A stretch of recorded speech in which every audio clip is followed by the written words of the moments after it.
Hello. तर काल शाळेतून नेहमीप्रमाणे येताना एका बाईकवाल्याच्या चुकीमुळं माझ्या बाईकचा ॲक्सिडेंट झाला आणि मला टोटली मुक्का मार लागला. आणि माझ्या बाईकची स्पीड ही खूप कमी होती, कारण तिथं ब्रिज आहे आणि एक छोटासा चौरस्ता आहे. त्यामुळं माझी स्पीड नेहमी कमीच असते. गर्दी असते, मुलं येतात, शाळेतनं येत जात असतात. त्यामुळे मी अशा वेळेला बाईकची स्पीड खूप कमी ठेवते. अगदी माझी 15 ते 20च्या मध्ये स्पीड असते.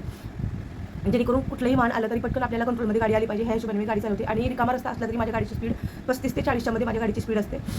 तर काल ते बाईकवाला मुलगा अचानक माझ्या समोर आला आडवा, आणि त्याच्यामुळं माझ्या बाईक त्याला धडकली आणि तो सरळ निघून गेला. पण आम्ही दोघेही पडलो, बाईकही पडली आणि मला पूर्ण हे साईड मुक्का मार लागला. कारण मी अशी येत होते आणि तो अचानक असा आला आणि असा धक्का बसला. त्यामुळे माझी बाईक पूर्ण पलटी झाली आणि आम्ही दोघेही पडलो. मला मुक्का मार लागला, कारण स्पीड कमी असल्यामुळे आम्ही दोघेही वाचलो. जास्त सिरियस कुठे काही झालं नाही. पण एकच विनंती आहे, कुठलंही वाहन हे आपल्या सुविधेसाठी असतं. काही सेकंदासाठी घाई करून तुमच्या जीवासोबत इतरांचा जीव धोक्यात घालू नका.